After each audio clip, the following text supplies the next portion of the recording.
Deyim, məsəl üçün. Dünən yolda təsadüfən evə gələndə qarşılaşdım. Aha. Vaxtlarımızın uçduğunu bilmirdik. Kitabdan su içməklə bağlı elə bir sənə göstərdi. Bir də ASTV-də kanalın dəyişməsi də vardı.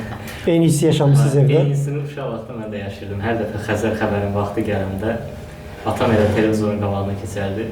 Həmişə də ümid edərdim ki, bugün baxmayacaq xəbərlərə. Yeni animasiyalar olardı, yeni bölümlər həmişə o vaxt gələrdi. Gözləyərdim ki, nə vaxt bitəcək, mən öz animasiyalarına baxacağam.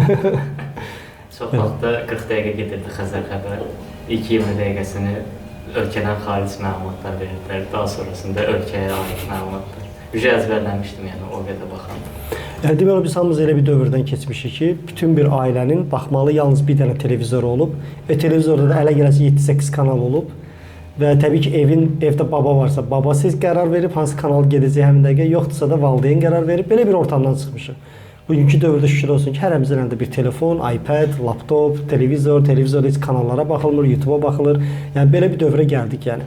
Amma o illərdə cidden ailə üzvləri arasında böyük davalar düşürdü bunun üstündə. Mən futbola baxacağam, mən seriala baxacağam. Həyat yoldaşı bir ay deyir ki, mən futbola baxacağam, həyat yoldaşı deyir ki, mən seriala baxacağam.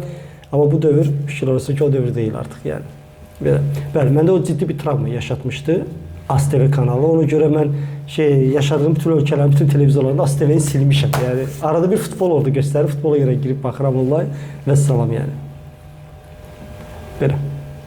Hə dostlar, bu günə planımız odur ki, maksimum 7-yə kimi burada olmalıyıq. Amma 7-dən əvvəl də siz desəz ki, mövzu qurtardırsa, onda dağılışacaq yəni. Amma həmişə bu hadisə baş verir. Birinci çəkinirik, utanırıq. Qızışana kimi saat 7 olur. 7-də də deyirəm ki, qurtaraq, onda da hamı sual vermək istəyir. Sizə tövsiyəm, indi bir şeylərdən danışaq yəni. Mənim danışacaq çox şeyim var. Amma bu çay söhbətdə prinsip odur ki, mən bir şeylərin mövzunu siz deyirsiniz. Mənə də maraqlı ki, siz hansı mövzudan girəcəksiniz söhbətə. Tamam? Hə, siz dinləyirəm. 5 il sonra sual var idi orada ki, 5 il sonra gələcək xəyalını qoyub planla. Məsələn, mən həmişə xəyal dünyam biraz zəif olub da, istəyirəm ki, çox xəyal eləmirəm. Çünki əmin olmadığım şeyi düşünmək mənə sıxıcı gəlir də. Tamam. Ki, mən necə düşünənlərim gəlirdi, bu ola bilərəm. Yəni, qabımda yoxdursa, mən onu necə qazandım. Bir müəllim dedi ki, qayıb bizə şey dedi ki, xəyal maşınınız nədir? Hərə bir özünə görə mən deyir, siz niyə bu qədər aşağı xəyallar qurursunuz? Biz bahalı maşın deyirlər. Deyim, Porsche deyim, məsəl üçün də. Deyir ki, uşaqlar isə sadə maşınlar, məsəl üçün, Chevrolet, Mercedes, BMW, standart belə tipli maşınlar deyir. Amma istəyirəm ki, biz burada xəyalımızı yüksəyə qura bilirik, qoya bilmirik. Bəli. Biz bu mövzu istəyirəm danışmaq. Çox gözəl. Xəyal qurmaq, düzgün xəyal qurmaq və Azərbaycan. Belə deyək. Dostlar, birinci, bir dənə cümlə deyirəm, bu cümləyə özünüzə, yəqin ki, çoxumuz burada yaradana inanırıq. Kimsə də inanmırsa, mən ateistəm, deistəm, nəyimsə, hər nə istənsə, respekt. Amma çoxumuz inanırıq yaradana. Bir cümlə var. Yaradan sənə qismət etməyəcəyi bir şeyi xəyal etdirməz. Nöqtə. Tamam. Yəni, bir şey xəyal edə bilirsənsə, bu şeyi burada təxəyyüldə yarada bilirsənsə, bunun həyata keçməyi böyük ehtimaldır. Bu bir. Və bir şeydə yanaşa bilərik. Mən bu dəqiqə bir proje aramızda eləsək, desək ki, hamımız birlikdə filan şeyi xəyal edirik. Edə biləcək hamımız eyni bir şeyi xəyal? Xeyr. Bir dənə məsələ var. Sənin xəyalını yalnız sən edə bilirsən. Başqası nə qədər eləsə də o xəyalı edə bilmir. Və ya o elədiyi xəyalı sən edə bilmərsən. Düzdürmü? Deməli, bu xəyal sənin təxəyyülündə yarana bilirsə əgər, bir şey orada şəkillənirsə, deməli, bunun həyata keçmə ehtimalı var. Bu bir. İndi, biz Azərbaycan ortamında böyüyəndə xəyal quranda necə xəyal qururuq? Baxırıq ailəmizin maddi durumuna, limitlidir hamımızda. Baxırıq təhsil sisteminə, o da limitli, nə öyrədirlər ki, o qədər də yəni bir şey. Baxırıq ümumi cəmiyyətdə kim nə ola bilir? Deyirik ki, bu ailə durumu ilə, bu təhsil sistemi ilə, bu coğrafiyada məndən uzaqbaşı bu ola bilər. Ona görə qura bilmirik xəyalı. Özümüzü ancaq buna layiq görürük. Halbuki, yəni heç kim burada deyə bilməz ki, mən bacarıqsız gəlmişəm, mən loser olmağa gəlmişəm, mən ancaq məğlub olmağa gəlmişəm, məndə heç nə alınmır bu həyatda. Elə bir şey yoxdur dostlar. Hər birimiz insan olaraq yaradılanda bir potensialla yaradırıq. Burada bir dənə şey var ki, əramızda, onda sən ən yaxşısan. Yəni, ciddən o şeydə yaxşısan. Sadəcə problem nədir? Nə ailədə, ailə tərbiyəsində, nə də təhsil sistemində sənin nə də yaxşı olduğun öyrədilmir. Okay? Təhsil sistemi sənə deyir ki, bu fənlər, bunları oturub oxuyub yaxşı A qiymət almalısan. Başa düşdünüz? Bilməm, hansı kimisə bəlkə təhsil sistemində sənə özəl yanaşıblar ki, görüm sən nəyi bacararsan və ya tək-tük ailəmizdə Yəni mən minnətdaram o ailələrə ki, onlar tapırlar ki, mənim övladım nədə yaxşıdır, götürüb onu həmin yerə yönləndirirlər, düzdür? Amma səni görürlər ki, sən karatedə yaxşısan, tutaq ki, səni aparıb tara qoyurlar. Görək ki, sən futbolda yaxşısan, səni aparıb pianoya qoyurlar. Yəni çoxumuz belə böyümüşük, düzdürmü? Önəmli olan özündə nə yaxşısan, bunu tapmaqdır. Okay. Çünki sənin potensialın var. Bu potensial budur. Sadəcə bu cəmiyyətdə biz limitləşdirilirik. Bizə belə deyək, kənardan informasiyalar gəlir, düzdürmü? 100% gələn informasiyalar 90%-i sənə nəyi necə edə bilməyəcəyin üzərindəndir informasiyalar. Razıyıq? Dost, tanış, qohum, əqraba, işçi, ora hamı sənə nəyin necə problem olduğunu, nəyin necə əldə edə bilməyəcəyindən danışır. Cəmsi 10% ehtimalına kimsə sənə bir ürəkdirək, inanırsan ki, bu alınar. Ona görə də biz limitli bir ortamda yaşayırıq. Yəni bizim bir şeyi xəyal etmək istəsək belə heç nəyinə təchiz olmamışıq ki, biz onu xəyal edə bilək. Tamam mı? Bu sənin şəxsi üzərində düşür ki, bu bariyerləri qırıb doğrudan da özünü nəyəsə yaxşı bir yerlərə layiq görəsən. Burada bir dənə sual çıxır ki, sizə o sual üzərinə gəlirəm ki, mən niyə hər dəm xəyal olum? Yəni, mən niyə boş-boşuna Bentley sürəcək deyim? Axı, mən bu coğrafiyada yaşayıram, mən hara Bentley sürmək hara? Tamam dostum, sən Bentley sürəcəm deyə yaşa. Tamam mı? Bentley sürməsən belə, buralarda bir şeylər sürəcəksən. Tamam. Və ömür boyu da bir gün Bentley sürəcəm xəyalı ilə yaşayacaqsan. O hər xəyal sənə gələndə özünü yaxşı hiss edəcəksən, əlində olan dərsi yaxşı oxumaq istəyəcəksən, əlində olan işi yaxşı görmək istəyəcəksən, bütün bu şeylər sənə yaxşı təsir eləməkdən başqa bir şey deyil. Tamam, Gün keçdi filmini izləmişsiniz, orada çox gözəl bir cümlə var. Həyat bir nağıldır. Hər kəs özünə bu həyatda bir nağıl qurur və özünü o nağıla inandırır. O filmdə çox gözəl bir cümlə keçir. Həqiqətən də elədir. Sən özünü nəyə inandırsan, bu sənin doğrun, gerçəyin olacaq yəni. Başa düşürsünüz? Ona görə bu için kim material dünyaya özünü inanırsa, hər şeyi rəqəmlərdə görürsə, o dünyanı yaşayır. Kim ilahi qüvvəyə inanırsa, o dünyanı yaşayır. Kim falçılara inanırsa, bütün gün falçılarda keçirir vaxtını, düzdür? Kim nəyə inanırsa, onu yaşayır. Həyat əsnası bunun üzərindədir. Yəni mütləq gerçək deyə bir şey əsnası yoxdur yəni. Mənim üzərimdən götürsə, mən 15 yaşında bir xəyal qurmuşam, o şəkildəki pərviz. Və indi yaşadığım həyat 15 yaşında qurduğum bir xəyal üzərində qurulmuş bir həyatdır. Mənə də eyni şey deyilirdi ki, ayıl, çox xəyalpərəstsən, xütpərəstsən, yalandan boş-boş xəyallara gelirsən, hərdən xəyalsan. Və onda da hərdən özümə deyim ki, bəlkə doğrudan da düz deyirlər. Bəlkə mən rəqəmə həyatın gerçəkliklərinə baxmalıyam. Amma yenə də yapışdım özümlə, öz xəyallarına. Və şükür edirəm ki, doğru mu çıxan oldum yəni. Düzdür? İndi o xəyallar bugün də var. Amma o xəyallara ya çatacaqsan, ya da o xəyallar üzərində nə edəcəksən? O yolda öləcəksən. Ən pis bu ola bilər də, düzdür? Amma öləndə belə deyirsən, nə mutlu mənə. Bu yolda yaşadım mən. Düzdür?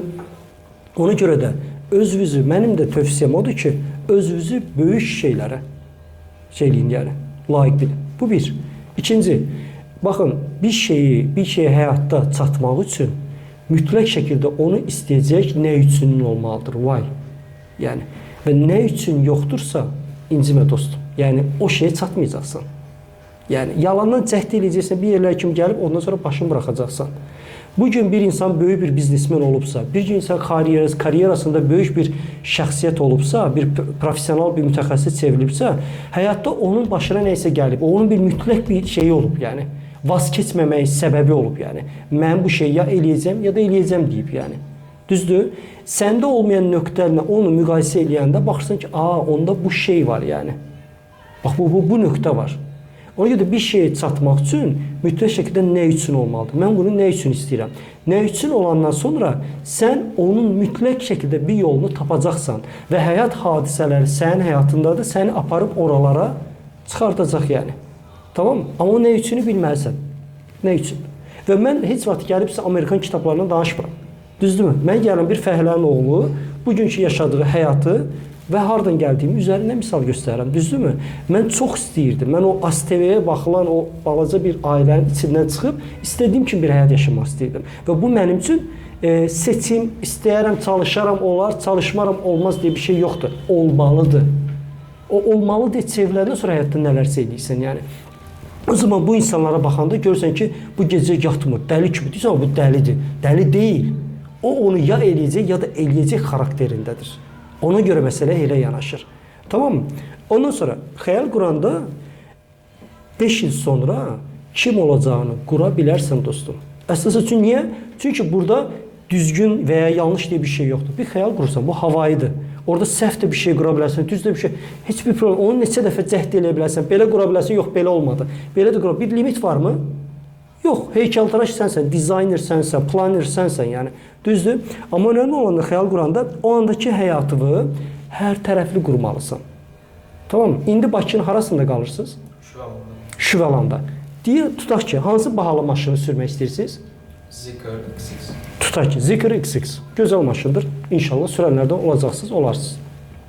Zikr XX sürəndə onu harda sürdüyünüzü düşünürsünüz? Şüvəlanda sürməyi düşünürsünüz? Yox. Yox təbii ki. Baba bir şey orada qırılır nöqtə yəni. Biz bəzən xəyal quranda dostlar, bütün picture xəyal eləməlisən yəni. Başdan ayağa. Mən 5 il sonra harda olacam? Mən kim olacam? Sürdüyüm maşın nə olacaq? Yaşadığım ev nə olacaq? Yaşadığım şəhər nə olacaq? İşlədiyim iş nə olacaq? İşdəki insanlar kim olacaqlar? Və bütün bu dediklərimin indi bu dəqiqə burada olmanla yaxından uzaqdan heç bir əlaqəsi yoxdur yəni. Bunların heç biri də bunun olması limit deyil yəni. Önəmli olan buradan çıxandan sonra sən planlı şəkildə olmaq üçün nələr edəcəyindən asılıdır yəni. Tamam mı? Ondan sonra ağlıva gəlməyən hadisələr gətirir səni ora çıxardır yəni. Baxın, Azərbaycanda və ya dünyada bir yerlərə gəlmiş insanların həyatına baxsaz, fiziki qanunlar üzərindən götürsəz ki, bu səbəbdən bu oldu. Elə deyil. O səbəblərdən gəlib olmasına imkan yoxdur. Yəni bu adamın 10 il əvvəlki həyatına baxsan, bugünkü holdinglərin başındakı insan falan.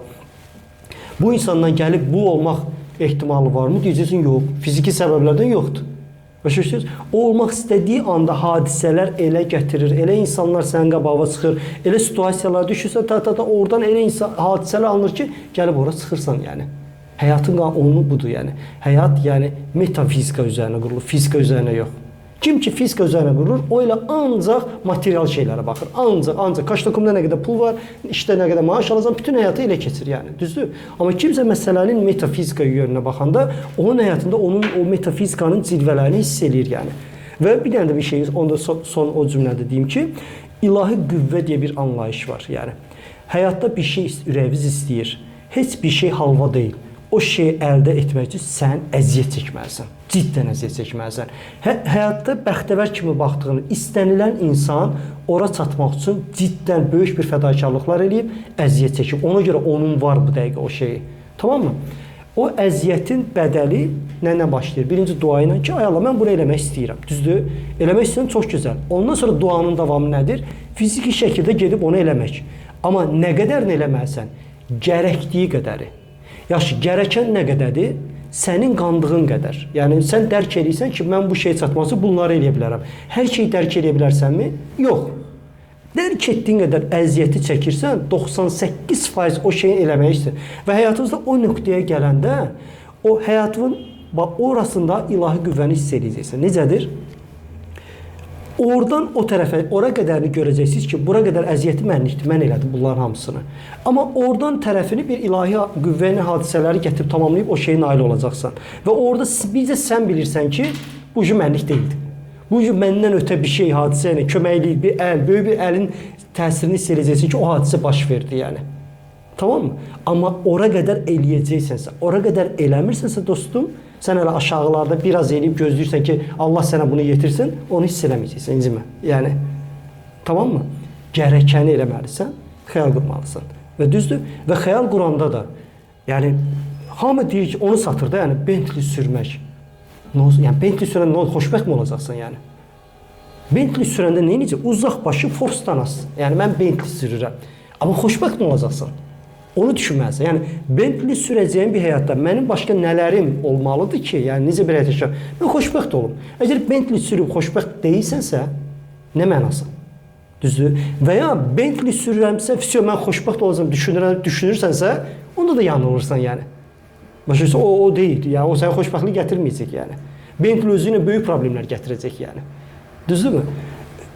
Məsələ bu yöndən yanaşmaz. Ona görə də 5 il sonra əgər bugün 5 il sonra kim olacağınızı plan qurmursunuzsa dostum, incimə, sən həyatını lotereya oynayırsan. Sən isə həyata buraxırsan belə, nə olar, olar. Bunu eləyim, bugün bunu ağlım kəsir, bunu eləyim, sən bunu deyirənsə, sualım budur. Bu coğrafiyada Əgər həyatın axınına buraxırsansa, səncə müsbət nəticə gözləmək olar? Yox, çünki böyle bir kaosun içindəyik. Hə, Arası axıb gedəcək. gedəcəksən. Düzdür? Ona görə plan o pilot kimi sükan sənin əlinin arxasında olmalı, sənin əllərində olmalıdır. Yəni sənin həyatını sən təyin etməlisən. Sənin valideynin yox, sənin şirkətin yox, sənin menecerin yox, sənin həyat yoldaşın da yox. Hər şeydə yox, sən.